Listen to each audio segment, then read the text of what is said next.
और इस बीच सीधा आपको नागपुर लिए चलते हैं, जहां संघ कार्यालय में मौजूद मैदान में मुख्यमंत्री बता दें कि आरएसएस चीफ मोहन भागवत संबोधित कर रहे हैं और साथ ही आज शस्त्र पूजन का कार्यक्रम रखा गया है। विजयदशमी का खास मौका है और इस मौके पर शस्त्र पूजन का विराट आयोजन किया गया है। हर वर्ष की बात आयोजन होता आया है और इस कार्यक्रम में मुख्य रूप से मौजूद मोहन भागवत संबोधित कर रहे हैं। वो क्या कुछ कह रहे हैं आपको सुना देते हैं। किसी तात्कालिक समय के वैशिष्ट्य के नाते खड़े हैं। ये करवट बदली है भारत के समाज में और समाज आगे बढ़ेगा, देश को आगे ले जाएगा, इसका पूर्ण विश्वास है। परंतु जीवन का मार्ग कभी निष्कंटक नहीं होता और इसलिए कुछ चुनौतियां भी सामने है। विजयादशमी के भाषण में इन दोनों बातों की चर्चा होती है, परंतु चूंकि देश की आगे कुछ चलती रहेगी ये विश्वास है, उस तरफ देश ने रुख कर लिया है और देश आगे ही बढ़ेगा। उसकी चर्चा इस भाषण में आज मैं कम करने वाला हूं। एक चुनौती ऐसी ध्यान में आती है जिसका विचार हम सबको करना चाहिए, क्योंकि वो केवल हमारे सामने यानी संघ के सामने चुनौती नहीं है, केवल हिंदू समाज के सामने नहीं है, केवल भारतवर्ष के भी सामने नहीं है, पूरे दुनिया में वो चुनौती उठ रही है। उसको हमको समझना होगा, क्योंकि बहुत मायावी रूप धारण करके वह चुनौती आगे चलती है। इसलिए उसकी चर्चा करना मुझे आवश्यक लगता है। भारत आगे बढ़ रहा है, लेकिन भारत आगे न बढ़े ऐसा चाहने वाली शक्तियां भी दुनिया में है, जिनके निहित स्वार्थ मार खाते हैं भारत के प्रमुखत्व के कारण। वो अपेक्षा तो यही है कि उनका विरोध होगा, तरह तरह की चालें वो चलेंगे, भारत को दबाने का, एक विशिष्ट मर्यादा के अंदर ही बढ़ने देने का प्रयास करेंगे। वैसा हो भी रहा है, क्योंकि आखिर अभी तक भारत छोड़कर बाकी विश्व ने अपने स्वार्थ की बलि देकर भी दुनिया को बड़ा करने का मार्ग पकड़ा नहीं है। हम ये करते हैं, आज भी कर रहे हैं, सबको मदद करते हैं। हमारी शत्रुता करने वालों को भी आवश्यकता में मदद करने वाले हम हैं। शांति रहे इसलिए अपने हितों का बलिदान भी हमने कई बार किया है और करते हैं। ऐसा स्वभाव दुनिया में नहीं है और इसलिए भारत आगे बढ़ रहा है या कोई भी देश आगे बढ़ रहा है, कल चल के हमारा स्पर्धक बनेगा ऐसा डर जिनको लगता है, वो उस देश में तरह तरह के उत्पाद करने में कम नहीं करते। भाषा तो विश्व बंधुत्व की होती है, परंतु वो वहां तक ही है। अपने निहित स्वार्थ ठीक रहने चाहिए, अपनी सुरक्षा को धक्का नहीं लगना चाहिए। और इसलिए दूसरे देशों में कई प्रकार के उत्पाद खड़े करना, जनतांत्रिक तरीके से वहां कोई सरकार चुन के कारोबार कर रही, उसको नीचे लाना, ऐसा दुनिया में चलते रहता है। ये दुनिया की रीति लगभग बन गई है, जो नहीं बननी चाहिए लेकिन है। अब हमारे पड़ोस में ही बांग्लादेश में क्या हुआ, उसके कुछ तात्कालिक कारण और पहलू है, ये बात ठीक है, लेकिन इतना बड़ा उत्पाद तो उससे नहीं होता।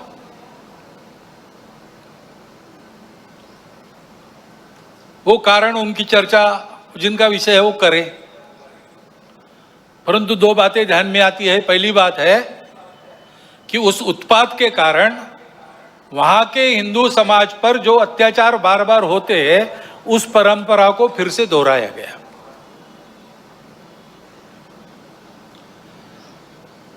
पहली बार वहां का हिंदू संगठित होकर अपने बचाव में रास्ते पर आया, इसलिए कुछ बचाव हो गया।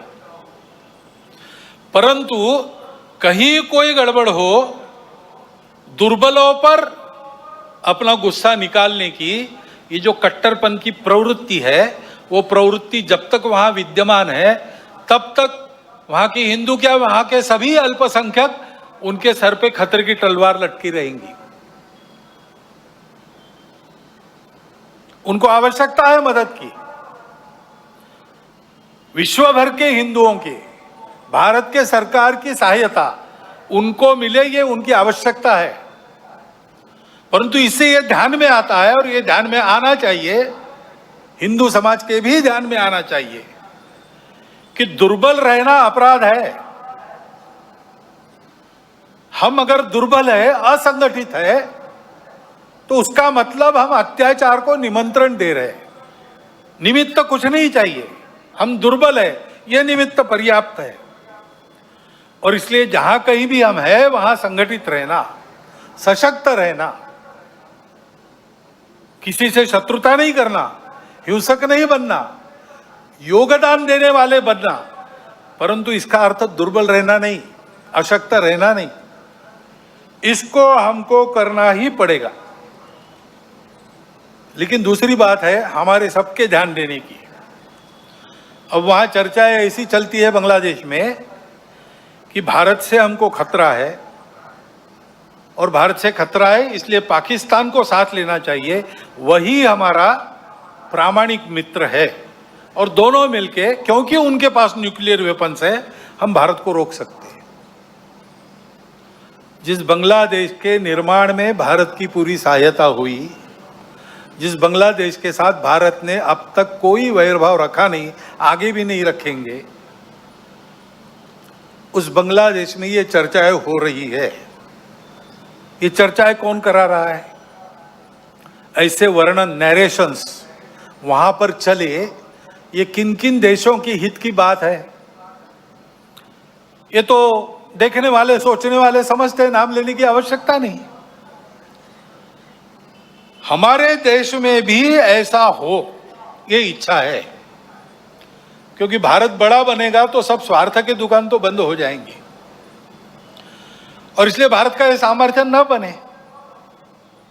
ऐसे उद्योग चल रहे हैं। Deep state, wokeism, cultural Marxism, ऐसे शब्द चर्चा में बहुत है। पिछले साल भी मैंने उल्लेख किया था। कुछ लोगों ने कहा था कि अपने यहाँ तो है ही नहीं।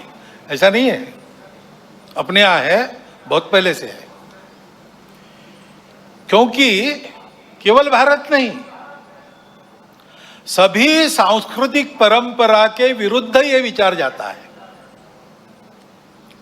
परंपरा से दुनिया में कहीं भी कोई भी समाज जीवन में जो मंगल है, भद्र है, ऐसा मानता है, उसको ध्वस्त करना ये इनके कार्य प्रणाली का अंग है। और ये करने के लिए पहला सूत्र उनका होता है, इन्वेड द इंस्टीट्यूशंस। संस्थाओं को कब्जे में लो। शिक्षा संस्थान है, विद्यापीठ है, शिक्षा व्यवस्था है, माध्यम है, बौद्धिक जगत है, इन सब पर अपनी पकड़ कायम करके उनके द्वारा समाज में विचारों की विकृति का प्रसार करना, विचारों को बिगड़ना, अपनी परंपरा के प्रति, अपने स्वत्व के प्रति अश्रद्धा से उत्पन्न करना। हम ही अपने लोगों को गाली दे, हम ही अपने बातों को तुच्छ माने, उनकी लज्जा करें, इस प्रकार का वातावरण पैदा करना। इतना बड़ा समाज है, उसकी कई विविधताएं हैं, उन विविधताओं को अलगाव में परिवर्तित करना। नहीं है वहां कोई जबरदस्ती विविधता आरोपित करके हम विविध है इसलिए हम अलग है, हम विविध है इसलिए हम एक नहीं है, हमारे स्वार्थ अलग है, ऐसा नैरेशन देना। इतना बड़ा समाज है, छोटी मोटी समस्याएं सबकी रहती है, बड़ी समस्याएं भी रहती है। समाज की स्थिति में सब कुछ ठीक ही रहता है ऐसा नहीं, सुधारने का भी बहुत कुछ होता है, तो कई अन्याय चलते रहने वाले रहते हैं। इन सबको लेकर एक असंतोष उत्पन्न करना, संघर्ष उत्पन्न करना, टकराव की स्थिति उत्पन्न करना, लोगों को उग्र बनाना, व्यवस्था, कानून, सत्ता, प्रशासन, इन सब के प्रति अश्रद्धा, अनादर का व्यवहार सिखाना, इससे उस देश पर बाहर से वर्चस्व चलाना आसान होता है। पहले जैसा आपस में युद्ध करना अब आसान नहीं है। अब युद्ध इस प्रकार से होता है, इसको मंत्र विप्लव कहते हैं अपने परंपरा में। ऐसा मंत्र विप्लव चल रहा है। और ऐसी भ्रम की स्थिति में उनको देश के अंदर भी कभी बार साथी मिल जाते हैं, जाने अनजाने। प्रजातांत्रिक देश है अपना, अनेक दल रहेंगे, उनकी स्पर्धा चलेगी, ये प्रजातंत्र की पद्धति है।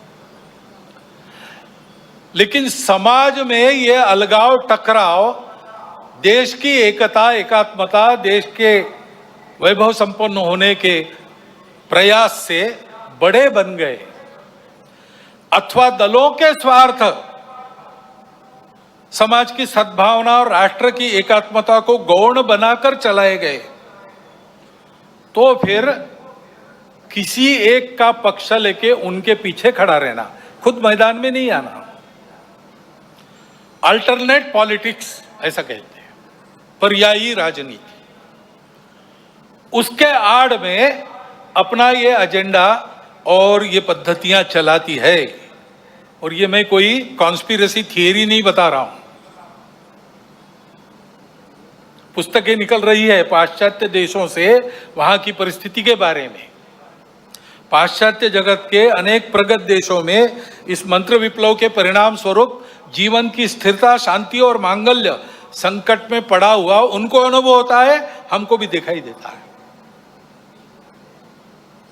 और भारत के चारों ओर विशेषकर सीमावर्ती प्रांतों में इस प्रकार के कारस्थानों के चलते क्या क्या हो रहा है हम देख सकते हैं। समय पर हमको जागना है। हमारा देश सांस्कृतिक एकात्मता के अधिष्ठान पर खड़ा है। अंडरलाइंड कल्चरल यूनिटी, ऐसा हमारे संविधान निर्माताओं ने भी अन्यत्र भाषणों में कहा है। और नैतिक विचारों का, अध्यात्म के सत्य का एक बलशाली अधिष्ठान हमारे समाज की स्थिरता को, आपस के संबंधों को, व्यक्तिगत और राष्ट्रीय व्यवहार को मिला है। इन आधारों को नष्ट करने के कुप्रयासों को समय के पूर्व हमको रोकना पड़ेगा। उसके लिए समाज को प्रयास करने पड़ेंगे। एक ऐसा राष्ट्रीय नैरेटिव चलाना पड़ेगा, उसके लिए योजना बनानी पड़ेगी। कानून संविधान की मर्यादा में रहते हुए, अपने सांस्कृतिक अधिष्ठान पर पक्का रहते हुए हमको इसकी योजना बनानी पड़ेगी, क्योंकि समाज को सुरक्षित रखने के लिए इसी का उपयोग होगा। संस्कारों का क्षरण इन विभेदकारी ताकतों को पुष्ट करता है, और वो बलवान होती है तो वो भी संस्कारों के क्षरण का कारण बनती है। और हम देख रहे हैं कि भारतवर्ष में इस प्रकार का मनोवचन कर्मों पर कुप्रभाव निर्माण हो रहा है, क्योंकि अब कोई बात छिपी रहती नहीं, मीडिया सर्वत्र पहुंचता है। बड़ों के साथ बच्चों के हाथ में भी मोबाइल है। मोबाइल पर वो क्या देख रहे हैं, उनको क्या दिखाया जा रहा है, इस पर कोई नियंत्रण नहीं है। घर में क्या देखना नहीं देखना, इस प्रकार का विवेक नहीं मिल रहा है। ऐसी स्थिति में घर परिवारों में ये नियंत्रण स्थापित करना और अपनी विधि व्यवस्था में भी इसके व्यवस्था के लिए, कोई इसके नियंत्रण के लिए कानून बनना, इसकी आवश्यकता है। क्योंकि इन संस्कार भ्रष्टता के कई प्रकार के कुपरिणाम है। ये विवेक न होने के कारण कई जगह नई पीढ़ी नशीली दवाओं की आदतों में खोखली होती चली जा रही है। कहीं पर दिखता है, कहीं पर नहीं दिखता है। कहीं कहीं पर ऐसा भी हो गया है कि कोई नशीली दवा जो नहीं लेता उसको पिछड़ा माना जाता है। इस प्रकार का वातावरण भी उत्पन्न हो रहा है। और हम देखते हैं कि हमारे देश की परंपरा क्या है, हमारा देश कैसा है। एक द्रौपदी के वस्त्र को हाथ लगा महाभारत हो गया, एक सीता का हरण हो गया, रामायण हो गया। यहां पर कैसी घटनाएं घट रही है। अब कलकत्ता में जो हुआ आरजीकर अस्पताल में, लज्जाजनक घटना है, हम सबको कलंकित करने वाली घटना है। और ये एक नहीं है,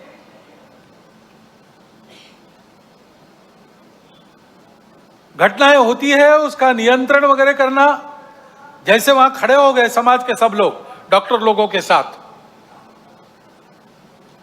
घटना होने ही नहीं देना, इसलिए चौकन्ना रहना चाहिए, सुरक्षा देनी चाहिए। परंतु होने के बाद भी वहां जिस प्रकार से टालमटाल का प्रयास हुआ, अपराधियों को संरक्षण देने का प्रयास हुआ, ये जो अपसंस्कृति फैली है, उसके साथ अपराध और राजनीति का जो गठबंधन हो गया है, उसके ये परिणाम है। हमारी सांस्कृतिक देन है ये दृष्टि जो कहती है मातृवत परदारेश, पराई स्त्री माता समान है, जिनसे प्रबोधन प्राप्त होता है, परिवार में अपने परिवार के जनों से प्राप्त होता है, और माध्यमों के द्वारा जाने अनजाने समाज इनसे ग्रहण करता है। वहां यह भान रहना चाहिए कि हम क्या परोस रहे। वहां अगर इसका भान नहीं रहा, इन मूल्यों का तिरस्कार हुआ, उपेक्षा हो गई, तो फिर वो महंगा पड़ेगा। और इसलिए वहां पर इसका भान रहे और मूल्यों का प्रबोधन हो, इसके लिए हमको व्यवस्था करनी पड़ेगी। ये जो परिस्थिति सारी चल रही है, उसमें हम देखते हैं कि सारे खतरे संस्कार भ्रष्टता के कारण और आपस में अलगाव की हवा बहती है, उसमें बह जाने के कारण देश में सर्वत्र आप देखिए, सीमा से लगे पंजाब है, जम्मू कश्मीर है, लद्दाख है, समुद्री सीमा पर केरल है, तमिलनाडु है, और बिहार से मणिपुर तक पूरा पूर्वांचल है, अस्वस्थ है। मूल कारण यही है, इन प्रदेशों में ये सारी परिस्थिति उपस्थित है। और फिर ये भी हम देखते हैं कि कट्टरपन को उकसाकर उपद्रव किए जाते हैं, ये भी परिस्थिति है। बहुत सारे असंतोष के कारण इतने बड़े समाज में हो सकते हैं। ट्रैफिक जाम हो गया तो वो भी असंतोष का कारण बनता है। असंतोष को व्यक्त करने के रास्ते भी हमारे संविधान ने बताए। प्रजातांत्रिक रीति से हमको जो अच्छा नहीं लगता उसका विरोध हम कर सकते हैं, करना भी चाहिए। अगर अपने को अच्छा नहीं लगता चुप रहो, ऐसा कोई नहीं कह सकता, परंतु उसकी एक पद्धति है, उसका पालन होना चाहिए। उसको ताक पर रखकर कानून संविधान को छोड़ते हुए कहीं किसी ने कुछ किया, पूरे समाज को जिम्मेवार मानकर ये जो उपद्रव होते हैं, इसको असंतोष के जगह गुंडागर्दी करना ज्यादा अच्छा है। कि गुंडागर्दी होती है और कहीं कहीं ये हो जाती है समाज के कट्टर स्वभाव के कारण, अथवा कहीं कहीं इसको कराया जाता है। कभी कभी समाज करता नहीं, उपद्रव करने वाले आके करके चले जाते हैं।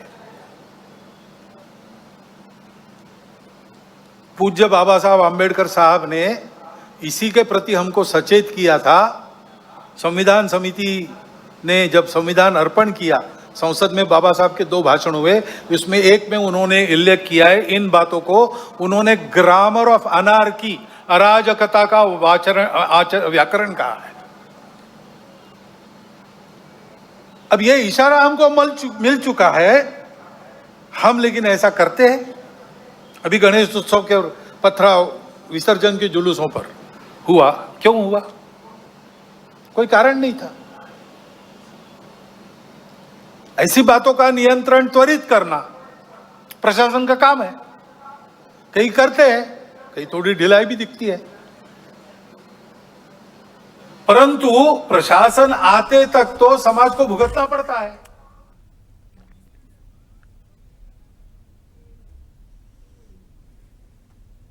तो नागपुर से संघ मुख्यालय से आपको तस्वीरें दिखा रहे थे, जहां शस्त्र पूजन कार्यक्रम में मोहन भागवत संबोधित कर रहे हैं। फिलहाल के लिए इतना ही। देश प्रदेश की और भी खबरों के लिए देखते रहिए स्वदेश न्यूज, सबसे पहले देश।